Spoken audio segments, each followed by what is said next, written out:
Hello. कैसे हैं आप लोग? आइए एक बार फिर से आपका आपका अपना यूट्यूब चैनल संतोष कुमार जी की क्लास में आपका स्वागत है। और हम लोग नेक्स्ट क्लास में बात किए थे 1857 की क्रांति को लेकर, और इसमें भी 1857 की क्रांति के विद्रोह को लेकर बात करेंगे। ठीक है। और पहले टॉपिक पे चलने से पहले एक शायरी हो जाए उसका टॉपिक पे चलते हैं। कहा गया है कि अगर जीत निश्चित हो, कहा गया अगर जीत निश्चित हो तो कायर भी लड़ सकता है। समझ गए? अगर जीत निश्चित हो तो कायर भी लड़ सकता है। बहादुर तो वह है कि हार निश्चित हो फिर भी अपना मैदान को ना छोड़े। समझ गए? तो आइए मेहनत कीजिए और अपने जो ये देखे हैं सपना जो भी कहिए अपने मंजिल तक पहुंचिए। और विद्रोह के 1857 क्रांति के विद्रोह के कारण को लेकर अब बात करते हैं। तो सबसे पहले इसको जो है देखिए कितना भाग में बांट के देखा गया है। ठीक है।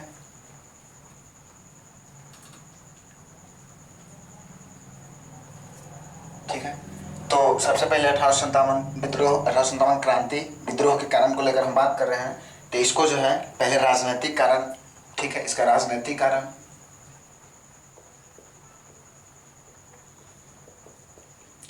राजनीतिक कारण को लेकर बात करेंगे। इसके बाद आर्थिक कारण को लेकर बात करेंगे,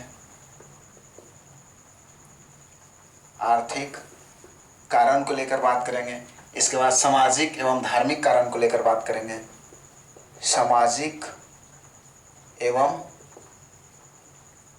धार्मिक कारण को लेकर बात करेंगे। इसके बाद सैनिक विद्रोह को लेकर बात करेंगे। इसके बाद क्या? सैनिक विद्रोह, ठीक है, को लेकर बात करेंगे। ठीक है। तो आइए सबसे पहले हम राजनीतिक कारण को लेकर बात करें। सबसे पहले राजनीतिक कारण को लेकर बात करें तो कहा गया है राजनीतिक कारण में, कहा गया है राजनीतिक कारण में, ठीक है, जो भी उठापटक हो रहा था या उससे रिलेटेड जो भी उठापटक से बातें थी, ठीक है, तो वो जो घटना है उसे उसी घटना को ही राजनीतिक कारण कहते हैं। ठीक है। और बता दें कि उसी समय डलहौजी का शासनकाल था जब ये राजनीतिक कारण में उठापटक चल रहा था। ठीक है। और उसी टाइम जो इसमें शासनकाल चल रहा था, ठीक है, तो उस टाइम किनका? लॉर्ड डलहौजी का, ठीक है, डलहौजी जी का शासनकाल चल रहा था। ठीक है। लॉर्ड डलहौजी का शासनकाल था। और डलहौजी जब भारत आता है तो एक नीति, और जब डलहौजी का शासनकाल चल रहा था, भारत आने से पहले एक नीति, जब भारत आए थे ना, भारत आए, ठीक है, तो इससे पहले एक डलहौजी जी क्या किए कि एक नीति को स्टार्ट किए। ठीक है, नीति, एक नीति स्टार्ट किए। ठीक है। और नीति का नाम रख दिया गया क्या? एक नीति स्टार्ट किए, ठीक है, जिसे हड़प नीति के नाम दिया गया। जिस नीति का नाम क्या? हड़प।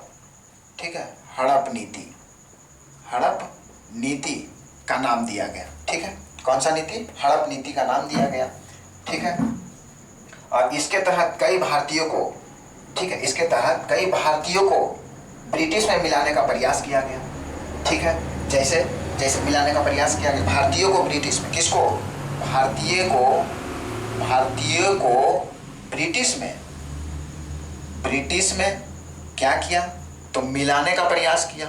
ठीक है, मिलाने का प्रयास किया। जैसे एग्जाम्पल देखते हैं, ठीक है, जैसे एग्जाम्पल देखते हैं, सतारा को संभलपुर को, ठीक है, जैसे एग्जाम्पल किसको? सतारा को, संभलपुर को, सतारा को, संभलपुर को, ठीक है। और आपका हो जाएगा झांसी को, नागपुर को, ऐसे हो जाएगा झांसी को, ठीक है, नागपुर को, ठीक है, झांसी को, नागपुर को, अवध को, और किसको? अवध को, ठीक है। ये सबको राजनीतिक कारण बता रहे हैं। और अवध को राजनीतिक रूप से अपने ब्रिटिश राज में मिलाने का प्रयास किया। और ये जो है ब्रिटिश नीति से सबको क्या किया? मिलाने का प्रयास किया। ठीक है।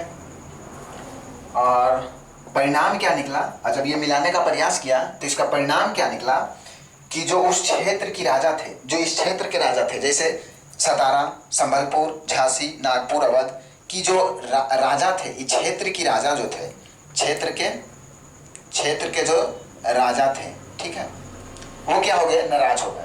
क्या हो गए, नाराज हो गए और इसके विरुद्ध विद्रोह करना चाहते थे। और फिर क्या किया, नाराज होने के बाद इसके विरुद्ध विद्रोह कर दिए। और ठीक है, और दूसरी ओर जो इनकी नीति चल रही थी उससे तो और अवध अवध वगैरह के जो भी राजा थे ये सब नाराज थे। और अवध को ही उत्तर प्रदेश के नाम से जाना जाता है। ठीक है, अवध के नवाब उस टाइम वाजिद अली शाह थे।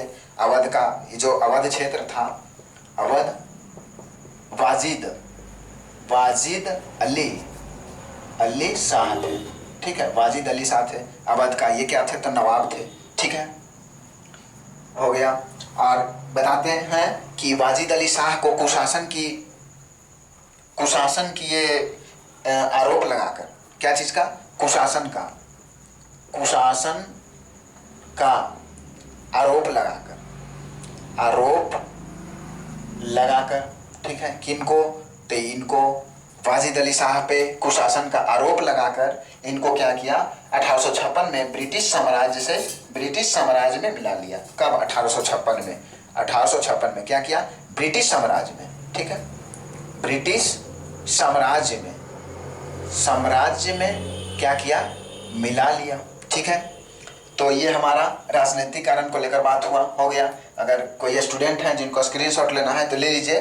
ठीक है, अब हम आर्थिक कारण, नेक्स्ट क्या है मेरा, आर्थिक कारण को लेकर हम बात करेंगे। ठीक है, इसमें थोड़ा सा ऐसे कुछ और है, देख लीजिए। जैसे कहा गया कि जैसे बिहार में दानापुर कुछ, आइए नेक्स्ट आगे बढ़ते हैं।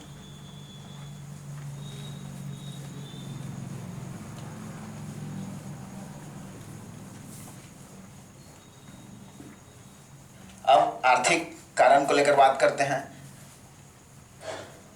ठीक है, तो आर्थिक कारण में किया क्या गया ना, सबसे पहले कर में वृद्धि किया गया कि करों में वृद्धि किया गया। ठीक है, अब आप बताइए, जब करों में वृद्धि हो गया तो उद्योग वगैरह में क्या होगा, कमी आएगा। कृषि उद्योग में कमी आएगा। ठीक है, अकाल पड़ेगा।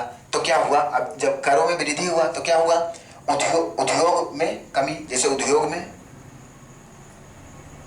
ठीक है, कमी। कृषि में भी वही दिक्कत बात आएगी। ठीक है, कृषि उद्योग में भी वही। उसके बाद क्या होगा, अकाल पड़ेगा। ठीक है, अकाल भी पड़ सकता है। तो ऐसा सिचुएशन जो है हमें आर्थिक कारण में देखने को मिला। ठीक है, अब हम बात करेंगे नेक्स्ट सामाजिक एवं धार्मिक कारण को लेकर। ठीक है, तो इसमें जो है सामाजिक कार्यों के लिए परिवर्तन जो किया गया, ठीक है, वो उससे रिलेटेड बात है। और इसमें जो है विलियम बेंटिंग एवं डलहौजी के समय, ठीक है, विलियम किनका नाम आएगा, विलियम बेंटिंग और एक नाम आएगा डलहौजी का। ठीक है, ये दोनों जो है समाज में जो क्रूतियां चल रहा था। ठीक है, ये जो दोनों जो है विलियम बेंटिंग और डलहौजी, जो इनके शासनकाल में समाज में जो कुरीतियां चल रहा था उनको दूर करने के लिए कुछ कानून बनाए।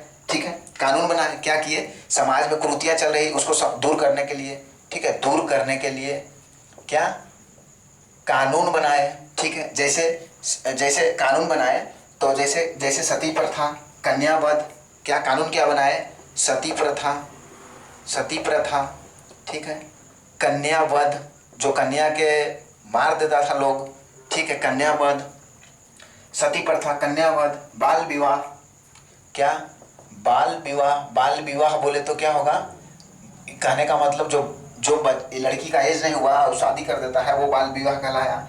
इसके बाद विधवा विवाह, ठीक है, विधवा विवाह कहने का मतलब अगर कोई लड़की शादी किया है और उसका पति का डेथ हो गया किसी कारणवश तो वो विधवा जो है फिर से शादी कर सकती है। ठीक है, का समर्थन आदि किया। ठीक है, का समर्थन किया। ठीक है, आगे देखिए, तो ये विलियम बेंटिंग और डलहौजी दोनों मिलके ये सब जो है समाज की जो कुरीतियां थी उसको दूर किए और समाज में जो अच्छे अच्छे काम थे वो किए। ठीक है, अब 1813 में ईसाई मिशनरियां, 1813 में ईसाई मिशनरियां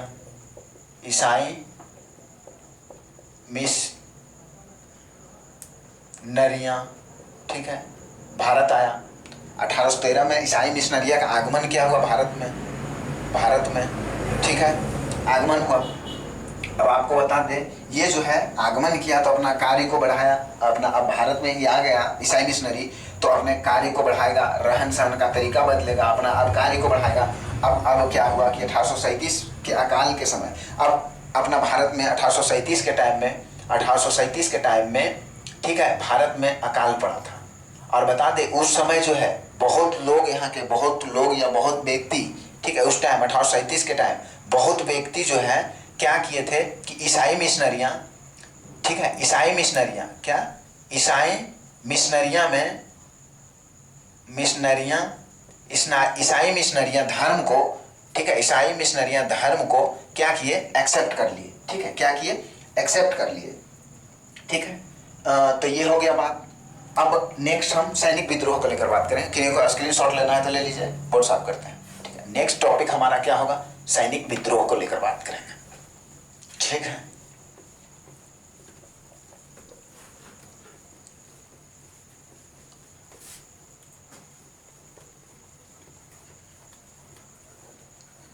नेक्स्ट टॉपिक हमारा क्या होगा, सैनिक विद्रोह। जब तक आप हमारा चैनल को भी लाइक कीजिए, सब्सक्राइब कीजिए और शेयर कीजिए और मजे के साथ एंजॉय कीजिए और देखिए सैनिक विद्रोह को लेकर अब हम बात करेंगे, ठीक है।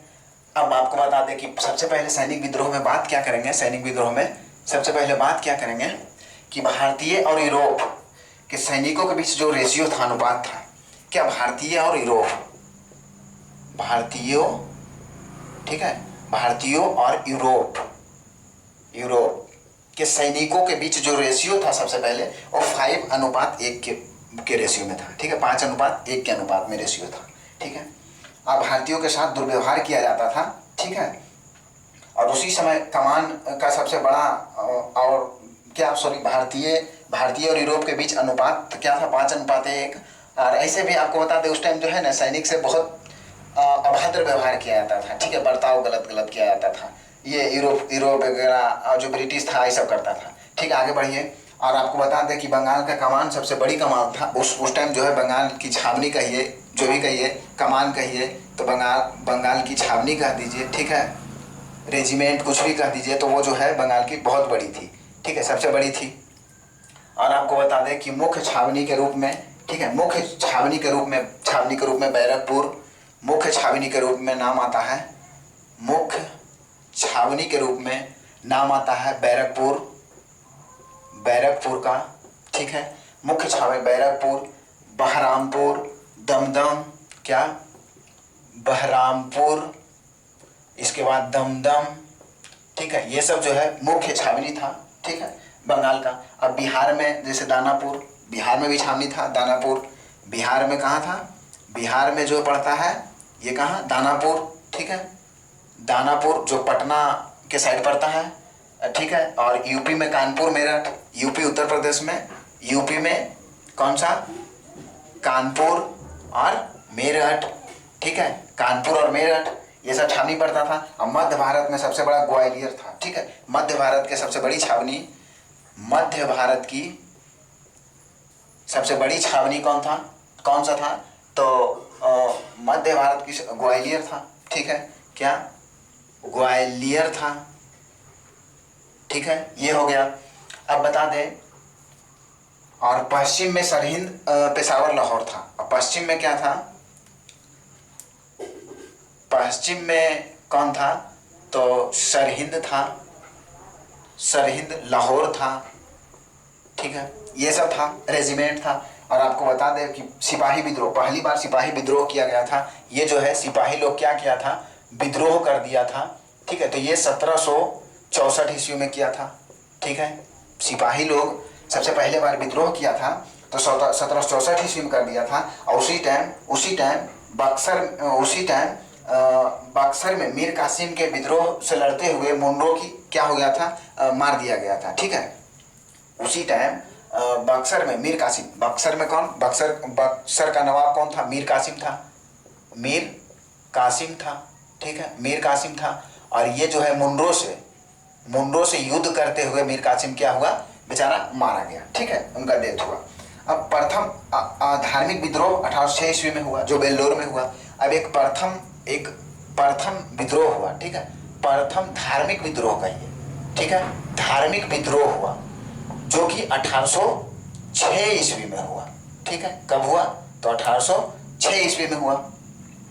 ठीक है, ये 1806 ईस्वी में हुआ। और बता दें कि जब ये प्रथम धार्मिक विद्रोह हुआ 1806 ईस्वी में, तो ये जो है और ये ग्वालियर में हुआ था। कहाँ? तो ग्वालियर में हुआ था, ग्वालियर में हुआ था। और इस जगह पे जो है, इस जगह पे है जो कहा गया था कि कोई व्यक्ति ना तो तिलक लगा सकता है और ना तो पगड़ी बांध सकता है। ठीक है, ना तो तिलक लगा सकता है, ठीक है, और ना तो क्या, पगड़ी बांध सकता है। ठीक है, ठीक है, बांध सकता है, ऐसा कहा गया था। और आपको एक बात बता दें कि ठीक है, तो ये सैनिक विद्रोह को लेकर बात किए थे। और आज ये हम विद्रोह के कारण को लेकर बात किए। अब आज के लिए धन्यवाद। बाकी नेक्स्ट वीडियो में मिलते हैं। सब्सक्राइब, लाइक और शेयर कीजिए। धन्यवाद।